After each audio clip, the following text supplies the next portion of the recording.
안녕하세요. 포포인트입니다. 오늘은 감정을 다스리는 심리 수업, 심리학이 불안에 답하다 라는 책을 소개해 드리려고 합니다. 이 복잡한 세상을 살아가면서 불안에서 벗어나는 것은 쉽지 않습니다.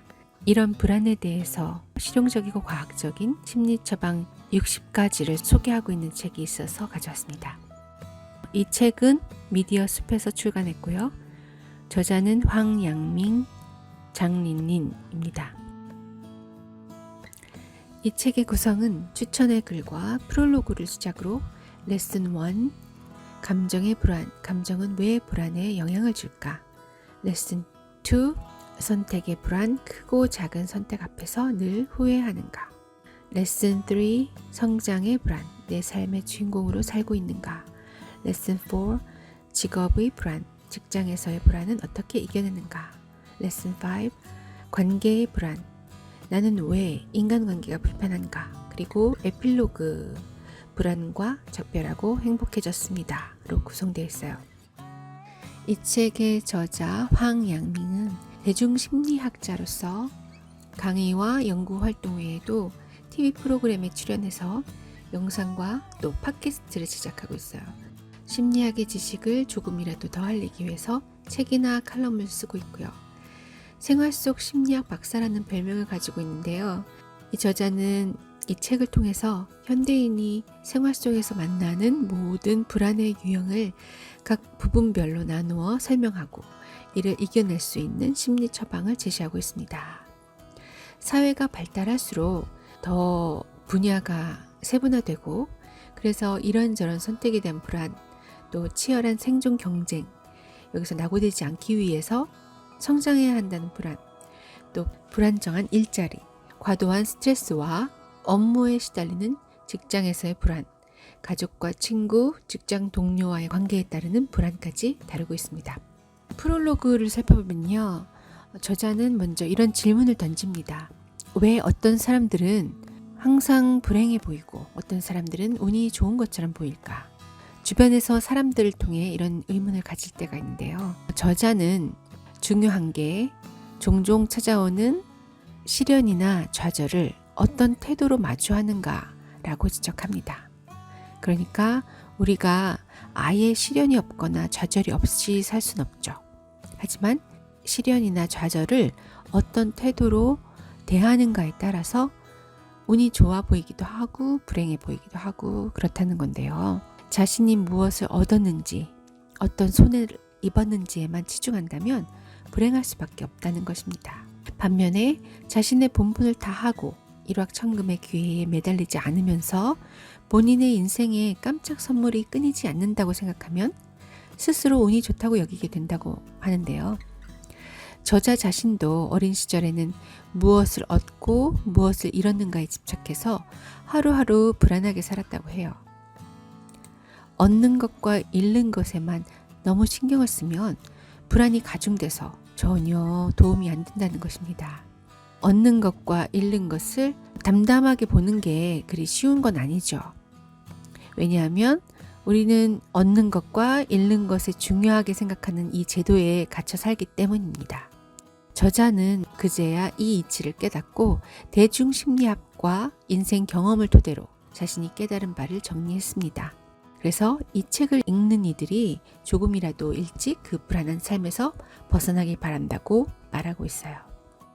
우선 레슨 1을 보면 감정의 불안, 감정은 왜 불안에 영향을 줄까? 에서 첫 번째, 당신의 불안 수준은 적정 불안인가? 이렇게 묻고 있는데요. 불안이 감정과 밀접한 관계에 있죠. 즐거운 사람은 불안한 상태에 잘 빠지지 않지만 괴로운 사람은 쉽게 불안해집니다. 하지만 불안이 전혀 쓸모없는 감정은 아니라고 말하는데요. 그럼 불안의 장점은 무엇일까요? 철학자 마틴 하이데거는 이 세상에서 생존하기 위해 우리는 불안해야 한다고 말했습니다. 즉 불안이라는 감정이 생길 때 우리는 자아를 감지하고 과거를 다시 한번 돌이켜 생각해 보게 된다고 하는데요. 불안해질 때 우리는 안전지대를 뛰쳐나갈 기회를 갖는다는 것입니다. 우리가 계속 안전지대에만 머무른다면 발전할 수 없기 때문이죠. 어느 심리학자의 자극과 성취도에 관한 쥐 실험에서 불안의 정도가 낮으면 성취도가 낮은 결과가 나타났다고 합니다. 반대로 스트레스와 불안의 정도가 높으면 성취도도 높아졌다고 하는데요. 반면 과도한 스트레스는 성취도를 오히려 낮추는 결과를 낳았다고 합니다. 따라서 과도한 불안은 심리적으로 사람을 위축하게 하고 두려움에 쌓이게 하는데요. 다시 정리하면 적정한 불안은 우리를 안전지대를 벗어나 미래를 준비하도록 도와준다는 거죠. 하지만 과도한 불안과 스트레스는 피해야 하는 것이 맞습니다. 그렇다면 이 불안을 효과적으로 관리하는 방법은 무엇일까요? 이 책에서는 첫 번째 감정의 재해석을 들었습니다. 맹목적인 불안 상태를 벗어나려면 불안 너머에 있는 정보를 해석하고 현재 문제를 구체화해서 무엇에 갇혀 있는지 정확히 알아야죠. 예를 들어서 불경기라서 회사에서 곧 감원할 거라는 소문이 돈 거예요. 이때 우리는 내가 감원 대상이 될지 또 해고되면 다른 일자리를 찾을 수 있을지 불안하게 됩니다.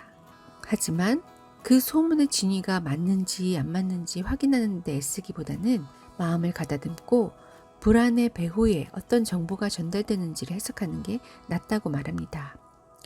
즉, 무슨 일이 발생하는가? 나는 무엇을 걱정하는가? 해고된 다음 재취업하지 못할까봐 두려운가? 나의 부족한 능력이 걱정되는가? 이렇게 질문하고 답을 하다 보면 걱정하기보다는 뭐라도 준비하는 게 낫다라는 생각이 드는 거죠. 부족한 실력이 걱정이라면 시간을 투자해서 자기 개발을 하도록 노력하는 게 필요하죠. 이처럼 상황을 정리하고 나면 목적 없는 근심에서 벗어나 무엇을 해야 할지 명확하게 알게 됩니다. 불안 자체는 새로운 불안을 불러와요. 어떤 것 때문에 불안하기 시작했는데 나중에는 불안해하는 자신 때문에 더 불안해지는 거죠. 이럴 때는 자신과의 대화를 통해서 정보를 재해석하고 현재의 감정에서 벗어나는 것이 필요합니다. 오래 생각한다고 해결되지 않으니 행동해야 한다는 것입니다. 두 번째 방법으로 이 책에서는 생각의 전환을 제시하는데요. 심리학자 앨버트 앨리스는 ABC 이론을 제시했습니다. A. 돌발 사건, B. 그 일에 대한 내 생각, C. B처럼 해석한 다음 초래되는 결과. 예를 들자면 A. 돌발 사건에는 상사가 갑자기 면담을 요청하는 겁니다. 이때 B. 그 일에 대한 내 생각은 상사가 날 혼내려는 것 같은 거죠. 그러면 C. B처럼 해석한 다음에 초래되는 결과로 상사와의 관계가 불편해집니다.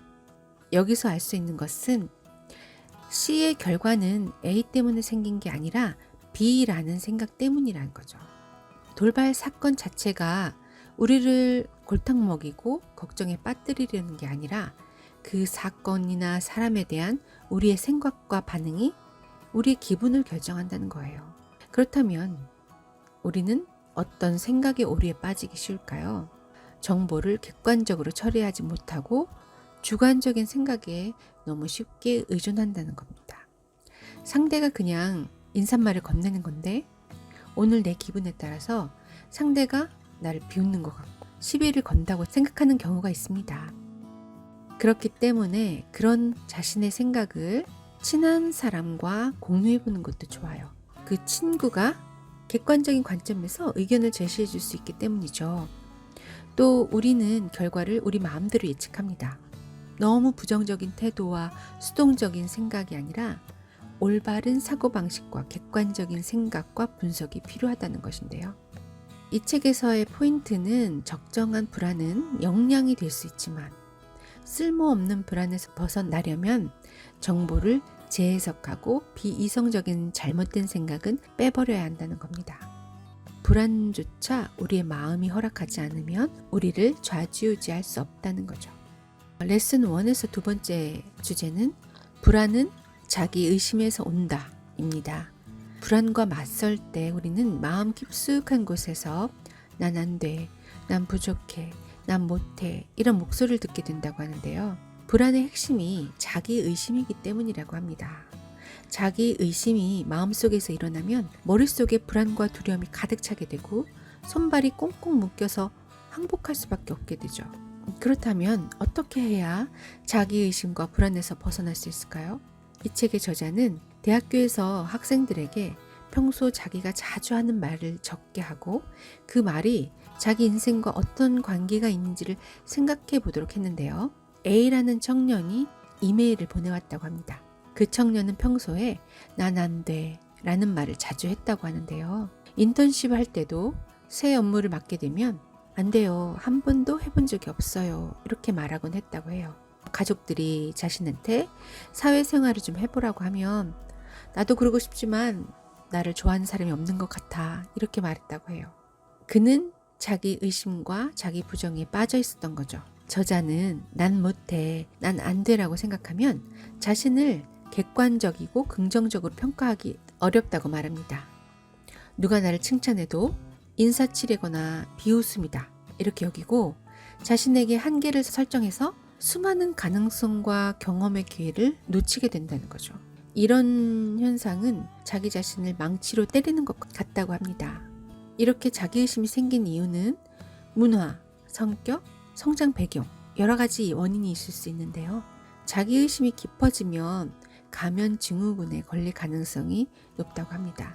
미국의 심리학자 폴린 로즈 클랜스와 수잔 임스는 자기 자신이 이뤄낸 성취, 처한 상황, 타인의 인정과 관심을 가질 자격이 없다고 여기는 현상을 가면 증후군이라고 정의했는데요. 자신이 똑똑하지 않고 능력이 없다고 생각하는 것은 거짓된 감정이라고 합니다. 이런 거짓된 감정을 떨쳐내고 자기 의심에서 벗어날 수 있는 방법으로 저자는 두 가지 방법을 제시합니다. 첫 번째는 5초의 법칙인데요. 이 5초의 법칙은 미국 베스트셀러 작가 멜 로빈스가 말한 건데요. 평소에 그 작가 자신이 의심과 두려움을 느끼거나 스트레스를 받을 때, 또 해야 할 일을 미루고 싶을 때 1부터 5까지 숫자를 거꾸로 세는 거죠. 그러면 즉각 행동을 할 수 있다고 합니다. 멜 로빈스는 사람들 대부분이 생각만 하면서 시간을 흘려보냈는데 그러다 보면 행동을 옮길 가능성이 희박하다는 거예요.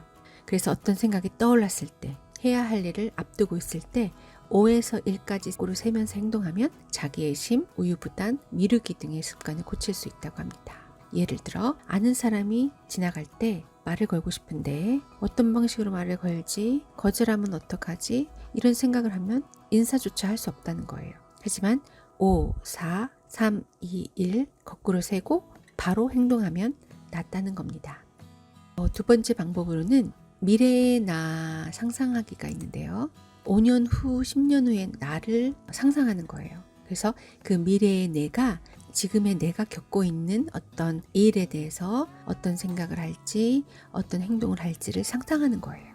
왜냐하면 미래의 나는 지금보다 성장했다는 전제하에 훨씬 자신감 있고 에너지 넘치고 또 지혜로울 거라는 생각으로 그 미래의 나와 함께 곤경을 이겨낼 수 있는 그런 어떤 생각과 행동을 상상하는 거예요. 그렇게 되면 어떤 행동을 하거나 걱정에서 벗어나기가 쉽다는 겁니다. 자기 의심에서 벗어날 수 있다는 겁니다. 또 다음 주제로는 왜 나를 용서할 수 없을까 이런 내용이 있는데요. 우리의 불안의 감정 근원을 깊이 파고들면 그 배후에 자기 자신과 관계를 해결하지 못하고 자신을 받아들이지 못해서 심지어 용서하지 못하는 것들이 있다고 합니다. 오히려 다른 사람한테는 친절하고 배려심이 많은데 정작 자기에게는 매우 엄격한 사람들이 있죠. 심리학자 크리스틴 네프는 남을 돕는 행동과 자신을 동정하는 건 전혀 무관하다고 말하는데요. 자기 자비가 부족한 사람은 머릿속에서 날카롭고 부정적으로 자신을 질책하는 목소리가 계속 울린다고 합니다. 반면에 자기 자비가 높은 사람은 자신을 진심으로 사랑하고 자신의 겉모습을 받아들이고 또 부정적인 평가를 받으면 자신을 보호한다고 해요. 예를 들어서 외모가 별로다, 넌 똑똑하지 않다 이런 부정적인 평가를 받아도 상심하거나 자신을 미워하지 않는다는 거죠. 또 자신의 능력을 믿고 인정하고 또 자기에게 긍정적이고 낙관적인 생각과 태도를 취합니다. 그런 사람은 괴롭거나 불안해도 자기 의심이 빠지지 않죠.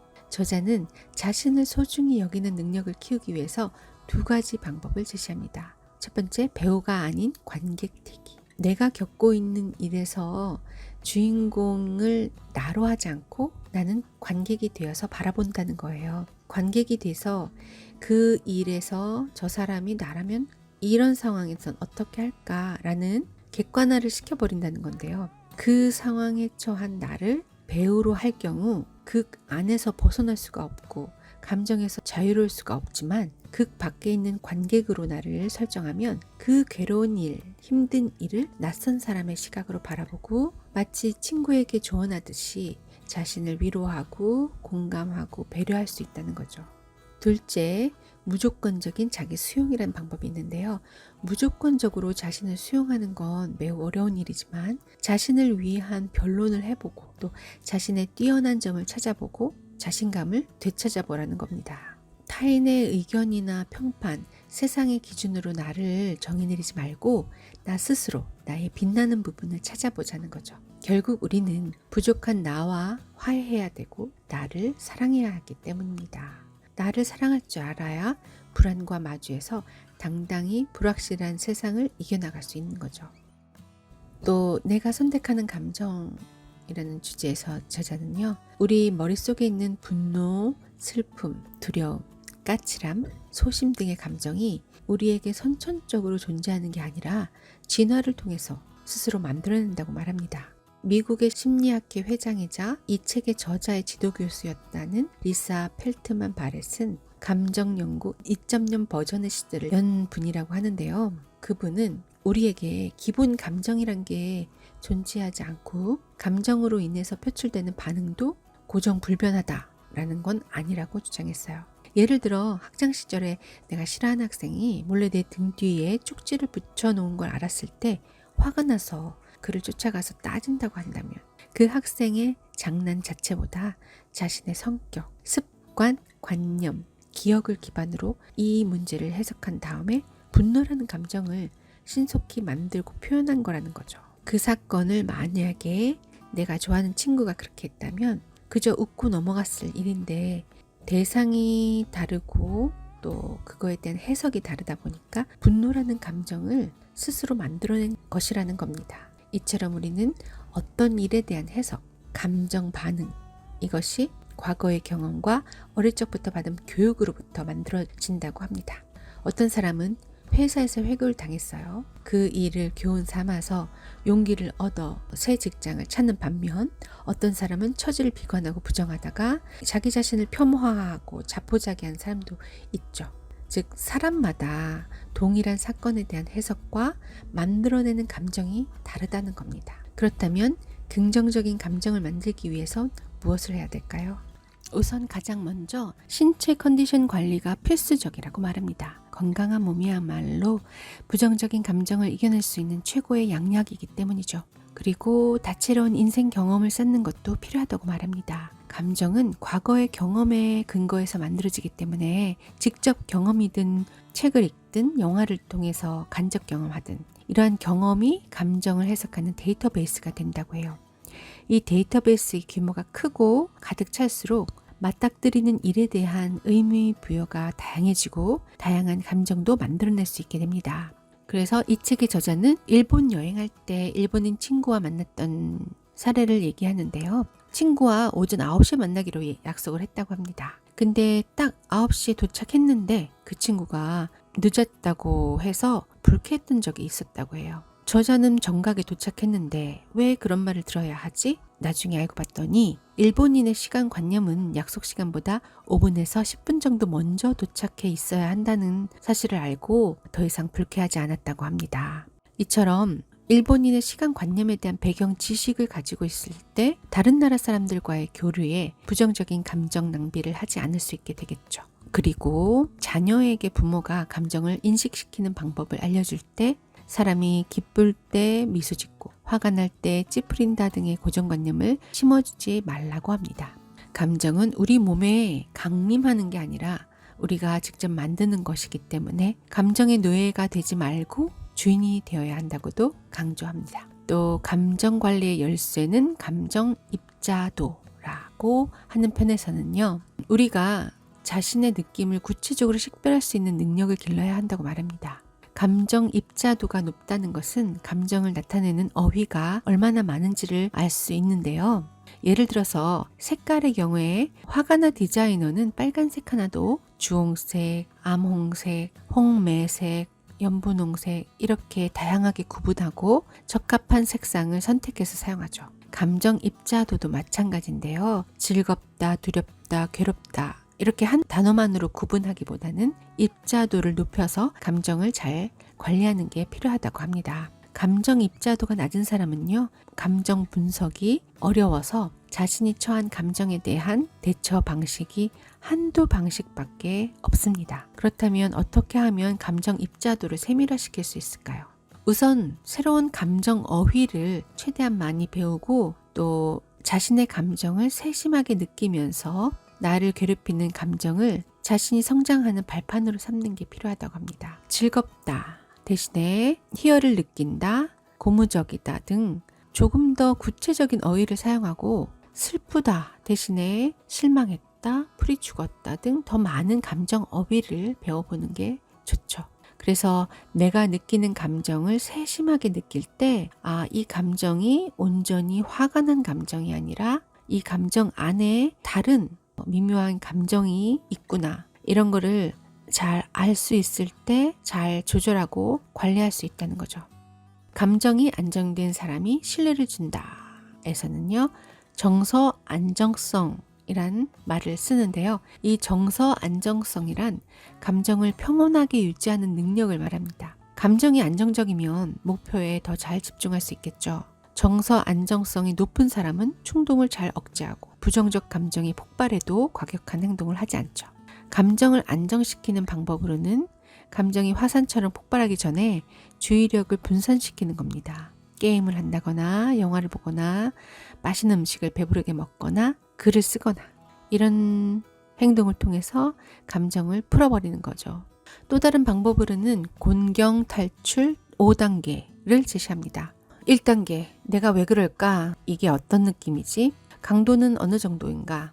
2단계, 왜 이 감정이 생겼지? 3단계, 내가 바라는 건 무엇이었지? 내가 달성하고자 하는 목표는 무엇인가? 4단계, 그 목표를 실현하기 위해 무엇을 할 수 있지? 어떤 행동을 해야 하지? 5단계, 계획대로 행동한 결과는 어떤가? 이 방법을 활용하면 쉽게 감정을 통제할 수 있게 된다고 합니다. 여기까지 우리가 레슨 1에서 감정 불안에 대해서 살펴봤는데요. 이 책은 우리와 밀접한 관계에 있는 5가지 불안에 대해서 풀이해주고 있는데요. 레슨 2에서 선택 불안을 해주고요. 그 다음에 성장 불안. 이 3가지가 우리의 내적 불안이라는 거예요. 이걸 해소하고 나서 그 다음 외적 불안, 직업 불안, 관계 불안을 잘 조절할 수 있게 된다고 합니다. 대략적으로 살펴보면요.